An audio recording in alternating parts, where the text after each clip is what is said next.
upo, ground pork, sliced pork, sibuyas, and then bawang ginigisa na po natin yung bawang. So guys, magluluto po tayo ng masarap na ginisang upo with sotanghon.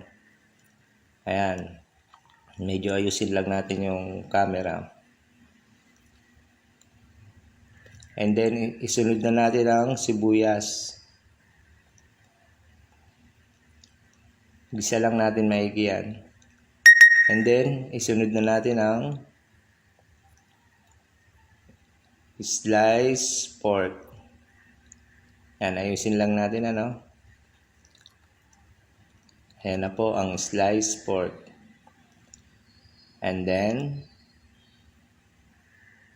ang ground pork.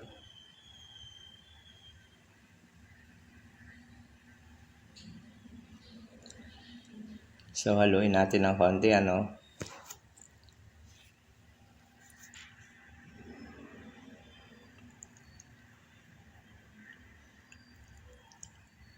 Lagyan na rin natin ng paminta.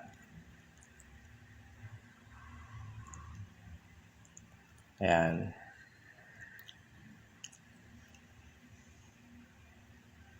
And then haluin na natin Igisa natin ang karne natin sa bawang at sibuyas na may paminta para mabango siya Ayan. Pag medyo nag-brown na yan, tsaka pa lang natin susunod ang next step. So yung mga hindi pa nakapollow sa akin paki-follow and subscribe na rin ako Paki-like and share na rin ito para malayo ang marating ng aking video na to. So inaanyayahan ko rin kayo na bisitahin ang aking profile, ang page ko na ito, para makita nyo pa yung aking ibang video about sa cooking, sewing tips and tricks, mga sewing tutorial, travel, at iba pa. So guys, marami tayong content iba-iba So sana sa mga bibisita sa aking page sana maibigan nyo ang aking mga video diyan.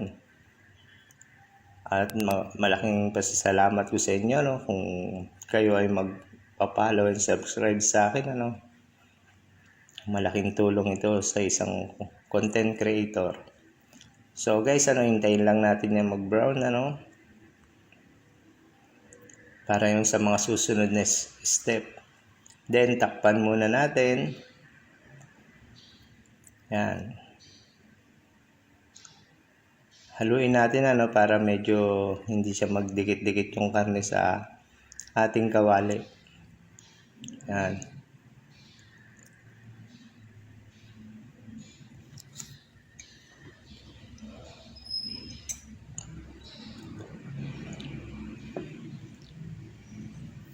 Yan guys, nagigisa na natin Kung makikita nyo nagba-brown na siya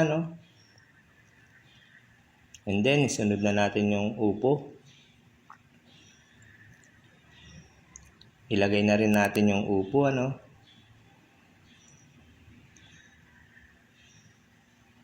Ayan.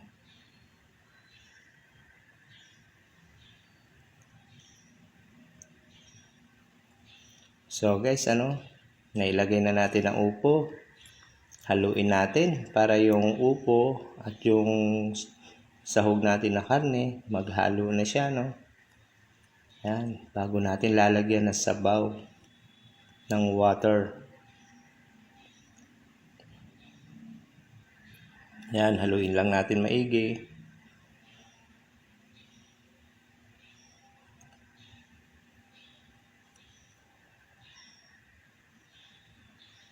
Yan, ayusin natin. And then lalagyan na po natin siya ng sabaw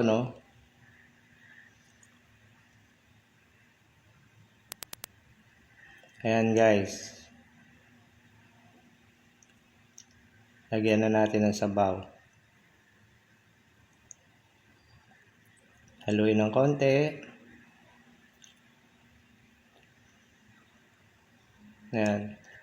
So guys, napansin natin na medyo konti yung tubig na nailagay natin para sa sabaw And then dagdagan natin yan ng konti para masarap na may mahihigop din tayo ng sabaw kasi lalagyan po natin siya ng sotanghon kaya kailangan medyo masabaw siya ng konti. Siyempre mag-absorb din yung sotanghon, 'di ba? Medyo mababawasan yung sabaw niya once na nag-absorb ang sotanghon. Ayan. So yung iba nilalagay miswa pero para sa akin mas maganda yung sotanghon para mas maganda siya tignan. Representante siya kung pagmasdan. Yan, so lagyan na rin natin ng asin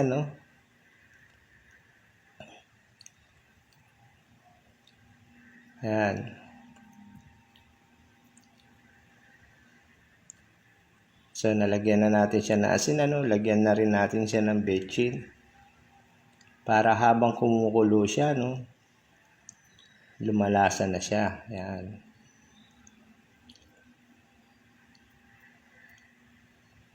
Okay, nalagyan na natin ng betchin. Haluin natin para mag-mix na kaagad siya guys.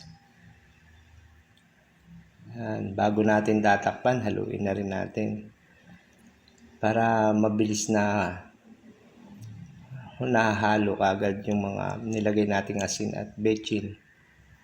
So then tatakpan natin yan So hayaan lang natin siya kumulo ng pang ilang minuto para maluto yung gulay Ayan guys, kulong-kulo na. So guys paluto na yan Haluin lang natin ng konti. Ayan. Haluin natin ng may pagmamahal. Ayan, ganyan tayo magluto